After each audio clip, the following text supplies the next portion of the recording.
Hello, hello, hello. Hello, hello. Hello, hello. Hello,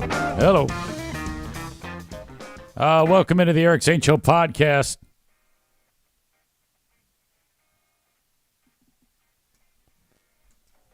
What the hell I'm doing? That whole thing sucked. It's ridiculous. I pushed a button and it was way too hot. I'm going to do it all again. Pretend that didn't happen.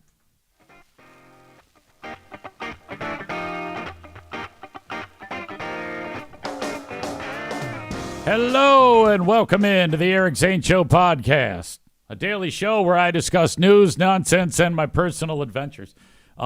So I've talked to you about this piece of equipment that I have in front of me, and it allows me to get on the air, on the radio. It allows me to do the podcast. But if I said to you that I completely had a handle on it as to how it works, I'd be lying. I don't have any idea how it fucking works. It's a miracle I'm even able to do what I'm doing right now with you. Chris says hair still looks good. That means we're all good. Exactly. None of this matters because the hair is in incredible shape. But anyway, about 10 days ago, after waiting for 5 months, this piece of equipment arrived at my house. It's a broadcast console, and it's an upgrade than what I had. So, all right, that's cool, but it took forever, and I would call every week, say, hey, what's the update? Without getting too far down the rabbit hole, the details. It's a brand new piece of equipment, and they had to, there was a recall because there was a problem with it, so they had to bring everybody's back, fix it, and then send it all out, and this took forever. The piece of equipment is pretty expensive, and I actually paid for it. And the only reason why I bought it was because of the radio station. Part of the deal was they agreed to provide most of the equipment, but since I would be also using this, and I did need an upgrade, I agreed. I will pay for the console, the broadcast console, no big deal. All right, great. So then, this delay in getting the shit sent here.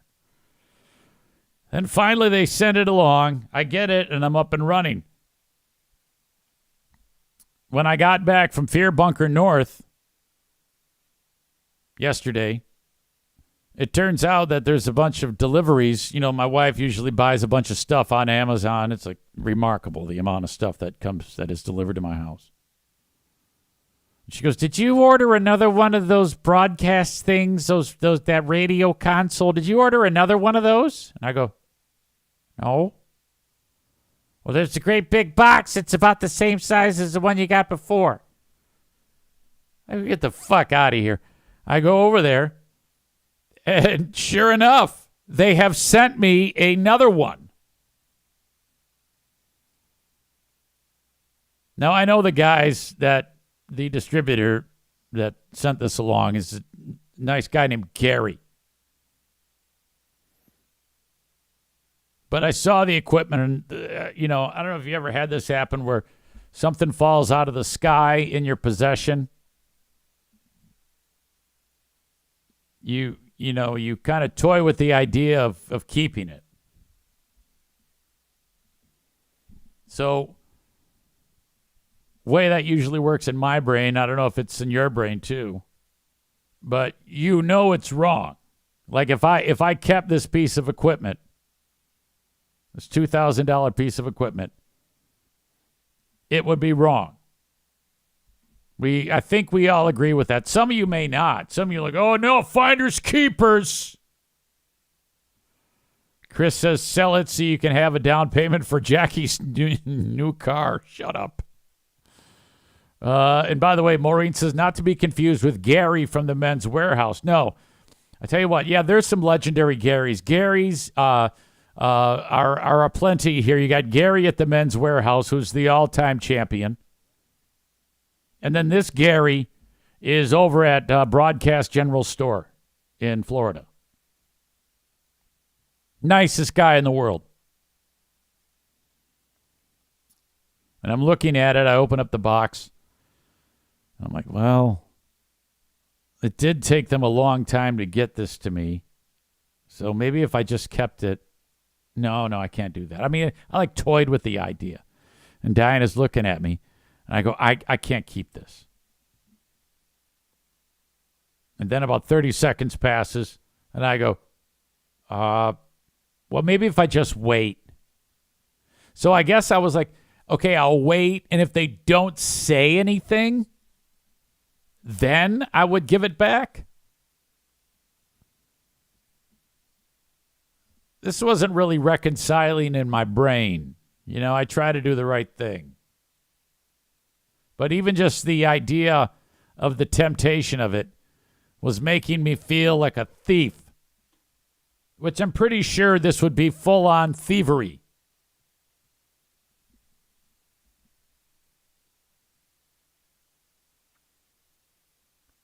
So today I got up and I immediately called Broadcast General Store. Said, hey, and I told them what I just told you. They go, uh-oh. In the back of my mind, I'm hoping that they go, you know, just keep that thing. Maureen says it's harder to screw people over when you know them personally. No, that's true. That's absolutely true. But just in general, you don't want to. I have a hard time with that. You know, I constantly hear voices in my head, thou shalt not steal. Now, there's also voices that say, hey, don't make fun of everyone on the planet. And don't be a troll. And don't be an asshole. But I don't listen to those voices. To me, there's always someone who deserves it. So that's just how I go. I think I'm too far gone to try to clean up my act in that regard. But no, I'm not going to steal. I'm sending it back. They're sending me. They go, oh, okay. Well, we'll send you the they like send you the mailing slip or whatever, and then you put it on there. Somebody comes, picks it up, and it's gone. Thank you to the nice soul who wrote this.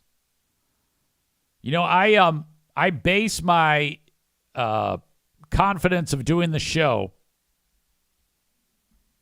on various little bits of feedback. And when I hear something from someone, it just puts wind in my sails. Someone on Reddit who goes by Kirko_Chains320 went to my subreddit and wrote, subject episode 1349. I have not listened to EZ in a few years due to a job change. Today, I decided to give it a shot again.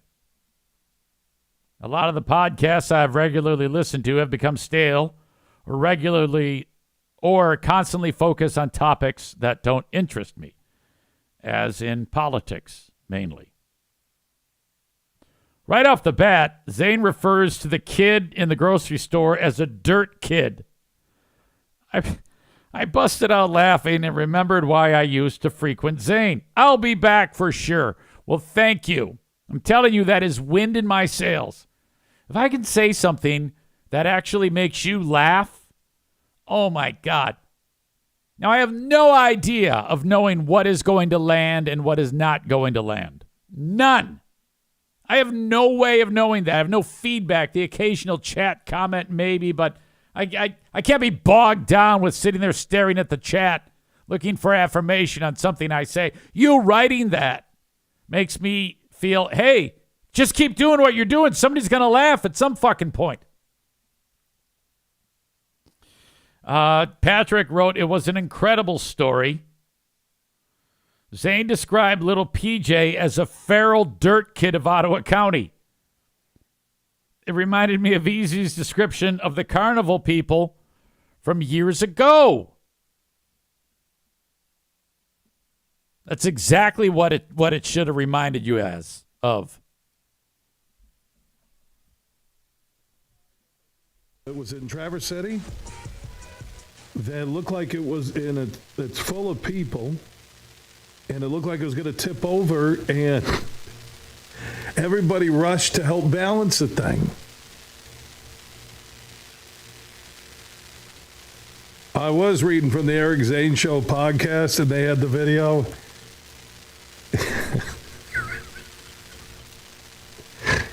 And his quote was, "Poverty carny ride at Michigan Hillbilly Convention goes bonkers. Dirt people rush to help."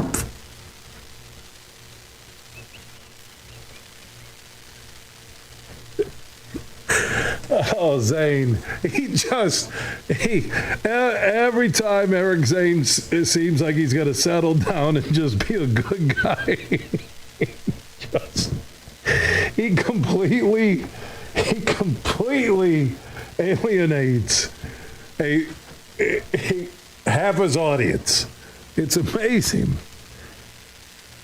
On a serious note, how about the people who came and balanced that? Now, I'm not going to jump on these rides at all. You know what I love about carnivals? They're food. I'm not lying. Food and cold beer or cold beverages. But if you're the Eric Zane Show podcast, you can't put as a headline over the video, "Poverty carny ride at Michigan Hillbilly Convention goes bonkers. Dirt people rush to help." Oh, gosh.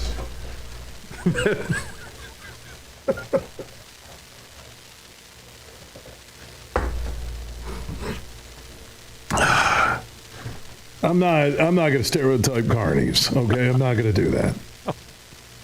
I applaud the people who just all rush there to balance it, to stop the damn ride and let the people get off before there was tragedy. And the reason we can laugh is that there was no tragedy. And I think Eric should retract his paragraph above the video. "Poverty carny ride at Michigan Hillbilly Convention goes bonkers. Dirt people rush to hell." 24/7. The podcasts are free at the huge. Anyway, I appreciate that. Moments like that put wind in my sails. Amanda says, "Does anyone remember what he, I guess me, called that guy that fell off the death drop ride?" Yeah, that was in Florida, that ride that it goes up and then you're like strapped in and everybody's seated around it and then it just drops. And they didn't have the kid was huge. She was a gigantic child, one of those, just a big boy. And they couldn't actually get the harness around him, but they still said, yeah, it's cool. And sure enough, the kid slipped out of the thing. He was a teenager and fell to his death. I believe his name was Black Hodor. Some of you do not get that reference.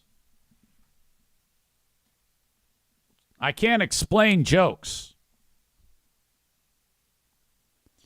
On Wednesday of this week, we have a big fraud Wednesday. Ben Glaze and myself will get together. We are going back to Who Are These Free Beers? I know we did Who Are These Free Beers last time, but I have to do it again. I've got numerous suggestions on things to clip, including, oh God, who sent it to me? You know, I don't want to stumble around looking for it right now, but somebody tipped me off. Oh, it was last name Mack. Is it Sean Mack? Chris Mack? I don't know. Anyway, last name Mr. Mack. I've been corresponding with him. He's another one of these audience members who recently kind of like finally got rid of the habit of free beer and hot wings and has come over to the dark side to hang with me. And now he's like all about sending me, oh, you won't believe this shit, Easy. You got to clip this for Who Are These Free Beers? I guess not long ago, well, a year ago, Greg had started, he had been talking a lot about something solely with the intent to make his ex-wife jealous, whom I love. I mean, Greg's ex-wife is like bona fide salt of the earth lady, a real class act. And she finally wisened up and was tired of being married to a woman like Greg and kicked his ass out, thank God. Good for her. Since then, after Greg found this dumb shit to get married to, Mrs. Lutz, the former Mrs. Lutz, he's now going on the radio, and this is so not part of Greg's character. This woman has turned him into like this sex fiend, which Greg's not capable of doing that. And so now, in between moments when they're talking about raindrop names and candle recalls, Greg's talking about how much he fucked his wife. I'm not kidding you. And it's so ridiculously awkward to hear. Well, Mr. Mack tipped me off that there was a moment recently that happened on a show that we have to highlight. And that is where I will go for this week's edition of Who Are These Free Beers? And we will get into that on Wednesday. You can be part of it on Patreon. Patreon.com/Eric Zane. You can sign up free for 7 days to get the show live as it happens. Adam says, how did she end up with Greg? She was a listener of the radio station that he was on in Omaha, Nebraska. And she ran into him at a live broadcast or something like that. And the rest is history.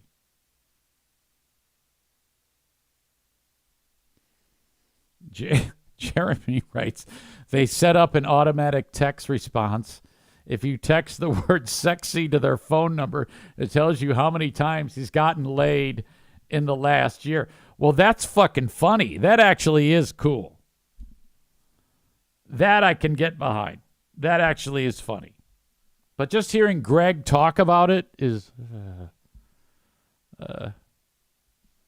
not that much fun. Because Greg's not funny to begin with.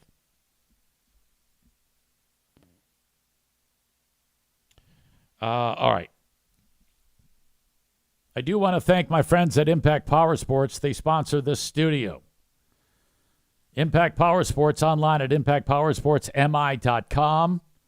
They're a fantastic group over there. If you're interested in a ATV, UTV, motorcycle, e-bike, whatever, you can get it at Impact Power Sports in Rockford, Michigan. Find them online at impactpowersports.com. They also have a full service department. They want to help you, family-run business. They can get you set up with something fun for you to do. I would love to get my hands on one of those side-by-sides or even a motorcycle. In a bit, I'm going to tell you a story about what not to do on a motorcycle. There's a place nearby here called Silver Lake Sand Dunes. And they might as well just call it Silver Lake. That's where you go to die. I've got one of the most unbelievable pieces of video footage that is going viral as we speak of some guy on his motorcycle. And he's riding up a sand dune. And he's going up it blind, and he's got a spotter on the top letting him know if someone is coming the other direction. Well, the spotter didn't do his job. There was someone coming up the other direction. An SUV. And the timing was perfect. They were going to meet at the top of the hill.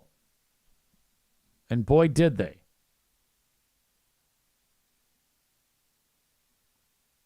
It is an absolute miracle that no one was killed.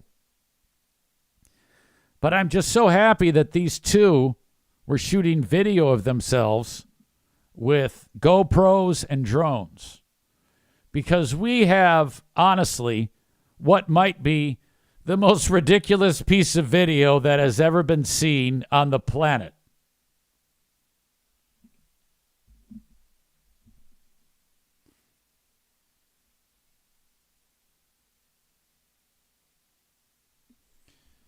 But before I get to that, and by the way, Chris just texted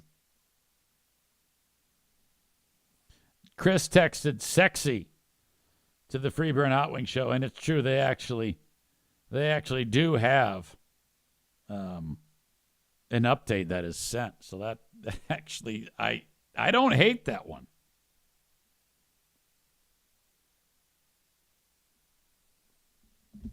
All right. Now, as most of you know, that in January, I went to the Grand Rapids Travel and RV Camper Show. I had no intentions of getting an RV. I had one, and it was fine. But I ran into someone that I ran into a friend of mine there who works in that industry, and by the way, I have kept names out of this, like the brand. I've kept the brand name out, and I've kept the dealership, their name, out of my discussions here, and I've only been doing that to protect them. But every day that passes that something goes wrong on my new fraud bus, I get so much more agitated and more likely to stop protecting and give you every particular detail on this story.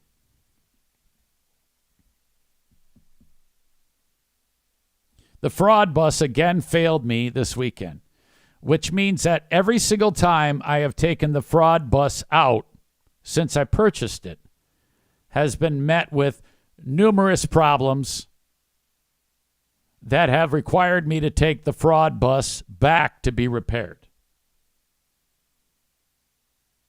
Everything from shit running out of the toilet to the shower leaking and water running down the middle of the fraud bus to the roof leaking to, you know how like when you push a button, the side goes out? That malfunctioned. Numerous bits of workmanship done poorly, cracked and broken pieces falling off of the thing. Problem after problem. Honestly, too numerous to mention. Megan with the question, do lemon laws apply to RVs? No. Let me just get to the highlights. On the first time I took it out, the very first time I took it out, went up north to Grayling. I'm driving up there, and I have the generator on. You can push a button while you're driving. The generator turns on, powers everything in the back behind you, including the air conditioning, so that your passengers don't get uncomfortable with heat, especially if it's fucking hot. So I'm doing that, and I got the generator on. The generator fails. It won't turn back on. Fast forward a day up north. It starts raining. Water starts pouring in through the air conditioner onto the inside of the RV. Take it to get it fixed. They had to totally rebuild the generator. Now, it had never been used. It's brand new. I go, how does this happen? Oh, okay. That's just the beginning of the trouble. Also, in the front dash, when you're driving, the air conditioner goes out. So now I got the generator, so I don't have AC in the back, and up front, I don't have AC. Blew a fuse. Okay, great. Go on trip number 2 to my dad's for Father's Day. It's hot as hell. The fuse again blows, and the generator again fails. I have to pull over at a truck stop, buy some tools, take the portion of the dash off, and replace the fuse. All right, so that's working, but the AC in the back still doesn't work. More trouble. Take it back. Get it repaired. I'm on the road to Maine, and the problems that we had there were unbelievable. Toilet keeps overflowing, still leaking through the AC. The what do you call it? The generator fails again. So then I take it back, and I'm very polite about it. And I've been fair and relaxed. In fact, I called the guy who runs the place from Maine. And I'm like, okay, I mean, can I get a new one? And he said, no, you can't. He goes, it's my job to get you to fall in love with this thing again. Will you give me another chance? I'm so sorry. And I said, you know what? Yes. I told that story here about how I said, yes, I am going to give you another chance. I drove the thing back all the way from Maine, limping along. There was even, on the generator, there's an exhaust pipe. There's 3 brackets that holds that exhaust pipe to the frame. 2 failed. 2. I get it back. They repair it. It was at their facility for 23 days. I get it back. This past weekend is my first trip out. Everything is done. Everything is repaired. One of the things they said to me, though, was, the generator needed a little oil.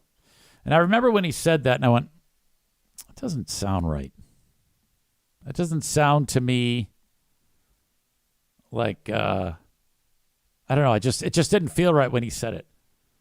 And I was right, because 50 miles in, the generator fails. Shuts off, won't go back on. So, let's see. The first thing I did was sent an email to this dude who is my direct service department person. So-and-so, this is my first trip since getting the coach back. I made it 50 miles till trouble began. The generator's not working again, all caps. I've had it. I need to talk to your boss again. What is that gentleman's name? Crazy of me to think that I would have a great summer with my new RV from blank. What a horrible experience. Dude responds with the name of his boss. Nick says, it means whatever jughead did the pre-checks didn't check anything. Exactly. So I call and I leave a message with the boss, like about a 2.5 minute message. And in it, I'm highlighting the big moments that I'm telling you in detail right now. And with it, my tone is like, I've had it. Blah, blah, blah, blah, blah, blah, blah, blah, blah. I'm not yelling. I'm not swearing. I'm just like, here I am yet again. I haven't had one enjoyable trip with this thing since I purchased it. And I want to know what you're going to do about it. That was the end of the message. Next day, I get this guy on the phone. And he starts by saying, I just want to let you know that I'm sorry. I say nothing. And then, because when I left him the message, I said, now, I don't know, this thing about it needed oil. I go, what goes on there? Does he put oil in it? It starts for 3 seconds and says, oh, it's fixed. I said, does anyone actually check? Give it a thorough, to make sure it's doing what it's supposed to do, because it ran for about 45 minutes. A generator, those things are built by Cummins to run like forever. All you got to do is put fucking gas in them and change the oil once in a while, and you can put hundreds of hours on these things. I can't get mine to run for 30 minutes. If I'm the head tech, I'm going to turn that fucking thing on and turn on every goddamn power source inside of that thing, and with my instruments hooked up to it to make sure it's doing what it's supposed to do. And I don't even do this for a goddamn living. So this is the third or fourth time the fucking thing has failed me. Jeremy says you have to run generators under load before you say it's fixed. So this guy gets on the phone and he says, well, look, I know you suggested that maybe someone just kind of made sure it was running and then just shut it down and said it's fixed. But I got my top guy working on that. And I go, you know what? I'm going to stop you right there. Just so you know. And this is what I think got to him because it was a long pause after he said it. I said, I don't believe you. I don't believe you, and I don't trust you. Pause. And I go, now, and he goes, well, I'm going to do everything I can to make this right. Where are you? And I go, no, I'm up north, and no one's coming to see me. I'm not dealing with this right now. I would rather ride back in sweltering heat than have somebody I don't know come pulling up to my place to look at my RV. I'm not doing that. I've got a list of things that I have to do, like reading, sitting by the fire, picking up some sticks. So there's that. And he goes, okay. So he was very helpful, but I'm not going to give him an inch. I mean, this has gone on long enough. And he goes, I want you to know that we are exploring all options, and I mean all options, to make this right. Now, I don't know what that means. Okay? I have no idea what that means. I didn't ask. I just said, I'll be back with you. I'll get back with you next week. But I want you to know that every time I've done this, every time I've taken my thing out to go have a good time, this has happened. And then in the days that follow, I have to drive it all the way to your dealership, which is not close. And I don't know about you, if you know this, but these things get horrible gas mileage. I have already spent a pretty fair amount of money just getting my unit, my RV, to your place to fix it. Because either this thing sucks or it's not fixed right. So then after all of that, spend the rest of the weekend up north. I get it back home and I clean it. So when you clean it, typically you're looking for wear. At least I do. And sure enough, I find 2 rips in the couch. And on the outside of the unit, there's a couple of areas where there was some gaps that moisture can get in around the wheel well. Now, I noticed one before, and I pointed it out and I go, hey, this needs to be sealed. You would think that if you sealed it, you would go check the other 3 wheel wells. And so, like with a fine-tooth comb, they didn't. So now I have to go, okay, now can you please, do I have to hold your hands during all of these procedures? This is remarkable. My God.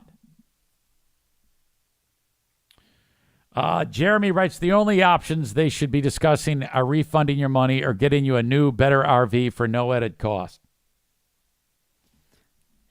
Adam writes, I'm sorry you're dealing with this, but damn, it's entertaining. Honestly, when the fucking generator failed, I went, oh! I was pissed, but I was like, hey, I know what I'm talking about Monday.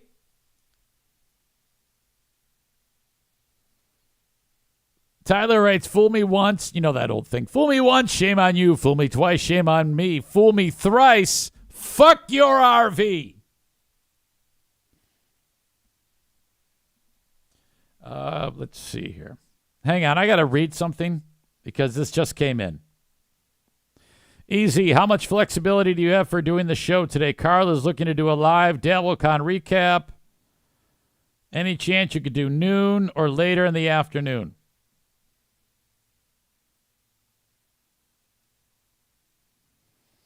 Let's see. I think 5:30 would work. Sorry, I told him stand by. Bob says they've just been dicking you around so that you have it long enough that they don't have to replace it or take it back. That would be something. I don't believe that yet. Google just told me this, Eric. Michigan's lemon law does not apply to motorhomes, but there are other laws that may apply to recreational vehicles. Yes, I have read about this. The Magnuson-Moss Warranty Act and the UCC breach of warranty. I did read up on those, and what that means is you can do that if the RV facility is not willing to work with you to it's vague because they have to make a reasonable effort to repair it every time. If they ever stop doing that, that's when you call upon that.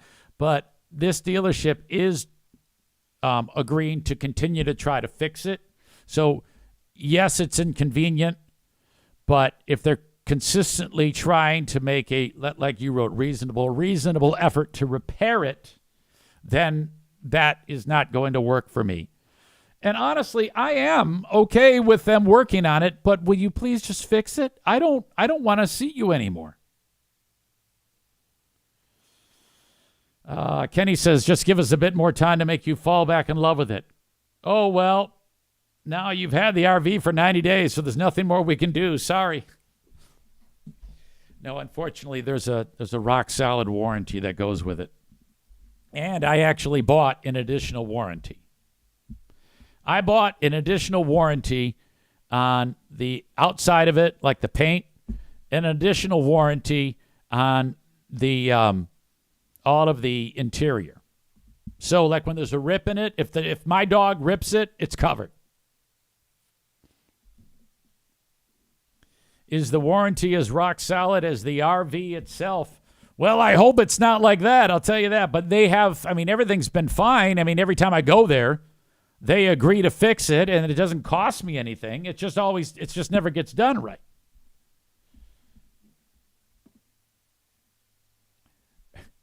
Chris writes, heck yes, so we get more break and repair stories. My God. All right. So I couldn't wait to get back here to tell you that. I was like, this audience is not going to believe this. Megan says this stinks. Sorry, Eric. Easy come, easy go. You know? Not the end of the world. There are bigger problems in life to have. And so I'm more like just telling you about it than I am complaining about it. I know ultimately it'll work out. Can you imagine if I sat here and was really legitimately butthurt because a item such as that wasn't working right when so many people in the world are living paycheck to paycheck? Oh, my God. That is not lost on me, by the way. If the stories of the fraud bus breaking down are entertaining, at the end of the day, that's all we need, right? We just need entertainment. And by God, I'm going to give it to you. All right. In fact, after I had that conversation with the boss man over there, and I said, yeah, man, I don't trust you, and I don't believe you. I think that struck a nerve. I really do. Because that was politely me saying, you're a liar. That's what I was doing there. Now, I don't really believe he's a liar, but I want him to know how unhappy I am. And if I sit there and just go, oh, okay, yeah, well, I'll just take it back. I'm kind of a bitch then, you know? And who wants to be a bitch? Kenny says the guys that are quote-unquote fixing it are secretly real-life Beavis and Butthead types from the sound of it all. Yeah, there's a little bit of Z-Speed mobile mechanic there, Kenny. Piano Finger Banger says you got to get the boss of the RV shop on the podcast for a come to Jesus meeting. You know, in my mind, they're actually paying attention to what I'm saying on this. And I hope they understand that I am protecting them by not revealing more. I'm not attaching a name to this. I could, and I wouldn't even be in trouble for it. I would just be telling my story. This is so bad that after I bought the thing, I reached out to this company and asked them if they wanted to market themselves on my podcast. And I could talk about, this is in January. Hey, I could talk about my great buying experience and how awesome it was, blah, blah, blah, blah, blah, blah, blah, blah, blah. Right now, if they approached me and said, hey, we want you to talk about us, I would not accept the business. How much of a phony would I be if after all of this shit, I turned around and said, hey, guess what? You got to buy from these guys.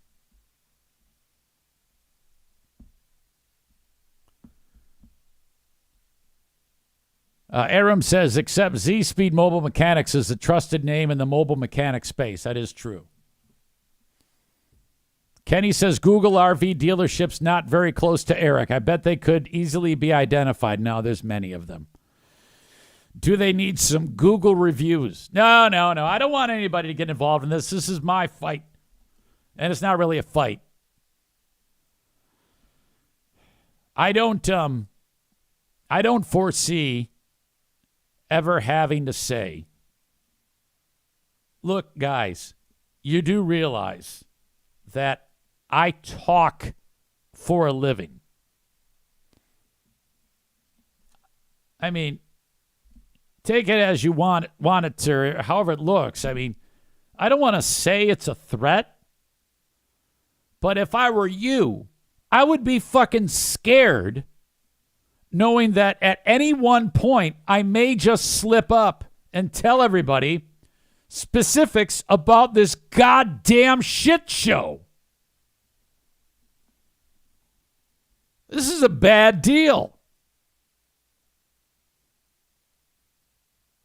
I mean, they're like white knuckling this fucking thing if I screw up and say who this is.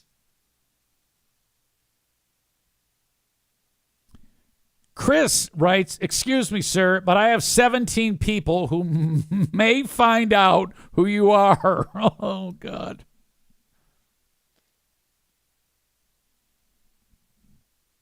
Tyler says a quote from me. Hey, I know people who could hurt you really bad on the internet.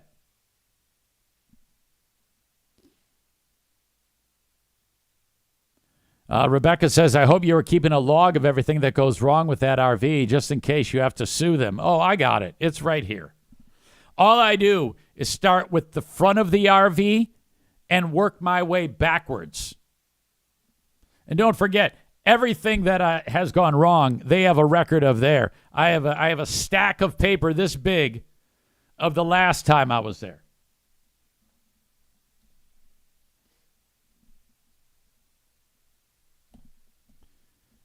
Matt quotes me, I'm going to tell tens of people about my bad experience.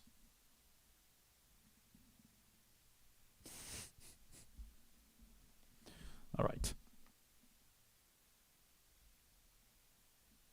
Kenny says, FYI, I don't make enough money to be able to afford one of these things, but if I ever did, I would never buy an RV now after this story. Well, what's interesting is the one we had before this one was flawless. And it was, I don't know, it wasn't as elaborate as the one I have now. It seems like this one is it's just falling apart. It's simple as shit. How can that be? All right. Putting a bow on the story of the fraud bus for yet another adventure. Now, we are taking the fraud bus out when again? Let's see here. The next trip for the fraud bus is, I believe the 29th or the 30th. Probably the 29th, maybe even the 28th. I don't know. Sometime next week. Because next week is the long Labor Day weekend. So that's what's up. So I got the marching orders from Pooh Bear because, you see, they may answer to me, but I answer to her. So she's driving up, and she brought her own car up there because we wanted, once we got it set up, be able to go get groceries in our grocery getter and have a car. Besides, I was on the radio Thursday and Friday at Q100. I took her car into work. So when the thing fails, I call her up. We're both on the road. She's on her way up north. I'm behind her. And I tell her, and she says, there's a pause. And she says, God damn it. You're shitting me. I said, no, Pooh Bear. She goes, son of a bitch. And she's furious. And she is not nearly as patient. Remember, Irish redhead, Ward, maiden name Ward, nickname Red. I never call her Red, but everyone, all these whacked out fucking mix that are related to her, all the Wards, she's Red. And I'm like, that's something else I need to tell RV guy. I'm protecting you from the world knowing about you, and I'm protecting you, more importantly, from her. You don't want that. Nick says, unleash the queen on those bastards. Oh. So she's livid. She can't believe it. My God. All right. That is the open of this show. David says, for as much as you spend, I'd be a lot more upset and pissed. Right. I find it to be more effective, though, when you stay calm. If you keep your wits about you, if you say the right things to someone when you're angry, I think they have a lot more impact. Because you can politely be enraged, and then you don't have to feel guilty. Because after I talked to RV Bigwig guy, and I said, I don't trust you and I don't believe you, and I said it like that. I didn't raise my voice or anything. I said, look, man, I don't trust you and I don't believe you. And I didn't say no offense, or I didn't say, no, hey, I'm sorry, but, or I got to be honest with you. I just straight up said, I don't trust you and I don't believe you. But anyway, we still have to get this fixed. Here's what we're going to do. If I lose my shit, I feel guilty, and he's got something on me. You don't want to do that. You want to keep it at a certain level. And I said to Pooh Bear afterwards, I go, I feel bad that I said that to that guy. She goes, don't feel bad. Just live with it. You didn't do anything wrong. I go, you're right, Pooh Bear. I didn't. She wanted me to swear. Jeremy writes, you didn't pull the classic, just kidding. It makes everything funnier. Cole writes, if they have their best guy on yours, how terrible is everyone else dealing with them? Nick says, have you reached out to the manufacturer? Oh, yeah. Oh, yeah. I know these people on a first-name basis. I've had long conversations. I talked with one member of the manufacturing team. At one point in the conversation, this person said, can I speak off the record? And I said, sure. And she gave me a bit of information that made me go, oh, I see. So, there's something going on there. Tyler suggests I'm less Zaytunian, more Zane when talking with these people. No, I don't have the energy to get that pissed off. It's just, I can't do it. I find myself regretting the experience when I really go aggressive.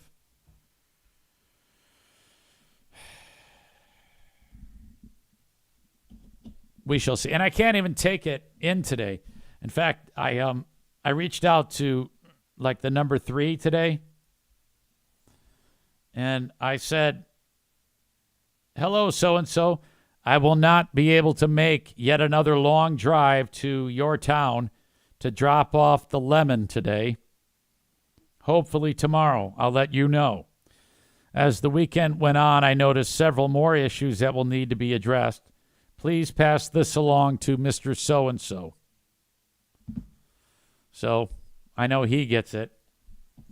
And they can stew in it. That's your problem. Amy says, kill them with Armenian kindness. Absolutely, my dear. All right. I've got a staff meeting to get to for the radio station in 5 minutes. Always a joy. Had a good time with those folks the past week. Handful of days, I shouldn't say week.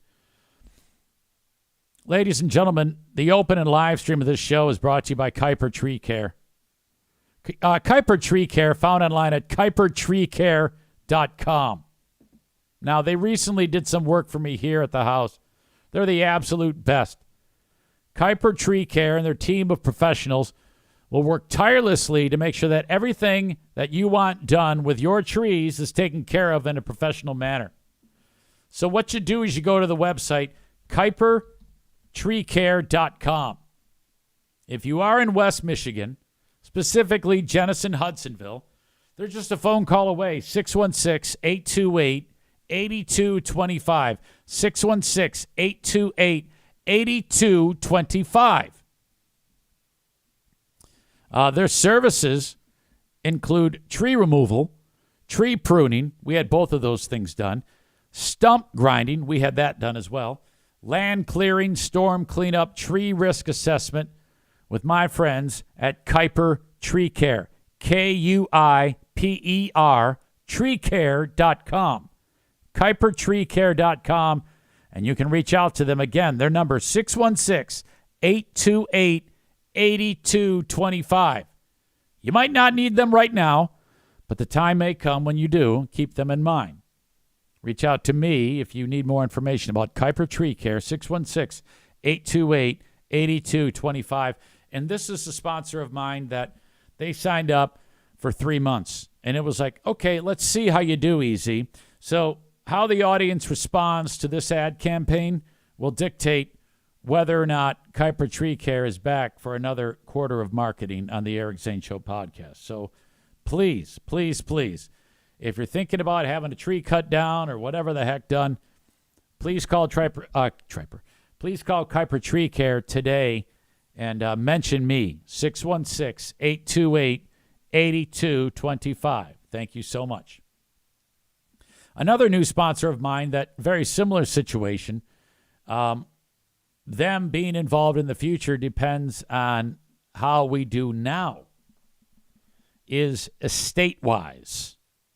EstateWise is estate planning, wills, and trusts. Okay? The guy in charge is Zach Marco. Pooh Bear and I did this with him because we wanted to make sure that our wishes are honored and respected when, the big moment happens. And if you don't have a will with a trust in place, those things may not happen. Okay? Having an estate plan from EstateWise provides peace of mind knowing that your loved ones will be taken care of after you're gone. This can prevent family disputes and legal battles. If you just have a will, all one of your family members has to do after you're gone is get a wild hair and say, hold on a minute. And all of a sudden, you guys are in front of a judge. A trust prevents that from happening. You're planning, protecting for your families, the importance of protecting your family's financial future. Estate planning can ensure that the kids, spouse, or other dependents are financially secure. And you don't have to be an old bastard like me to take care of this. This is something you take care of once, and as time passes, you update it. The key is to avoid probate. If your estate goes into probate, that is a time-consuming, costly process. If you set this up with EstateWise, this allows for a smoother transition of your assets and provides for privacy. Probate is a public court system. You don't want to be in that spot. The difference between a will and a trust: both serve an important role in an estate plan, but a trust provides the added benefit of avoiding probate. In other words, keeping your final wishes out of the hands of the courts/judges. A will is simply a letter detailing how you would like your estate to be handled, while the trust is an enforceable document that controls how your estate will be handled and distributed. I know this is a lot, but it's very important. Go to the website estate, estate-wise.com, estatewise.com, or call or text 616-540-7544, 616-540-7544. It is time for the staff meeting. I'll talk to you a little bit later on, probably in about half an hour.